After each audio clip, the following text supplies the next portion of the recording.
good morning समस्त को नमस्कार एवं जगन्नाथ पदार बंजार अनंत कोटि दंडवत मु तो ये चा नहीं पलि पी बोली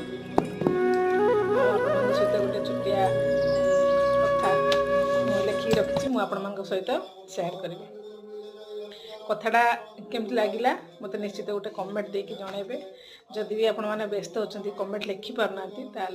लाइक देले भी चलिए जहाँ देले मु खुशी जे वीडियो खाली देखिले भी धन्यवाद लाइक कमेंट देले बहुत बहुत धन्यवाद सबुरे मोर धन्यवाद ही अच्छे आउ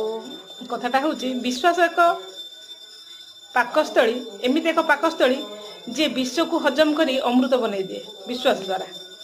आउ सन्देह एक एमती अपकारी अणुजीव जे अंतर भितर पशि निमिषके जीवन को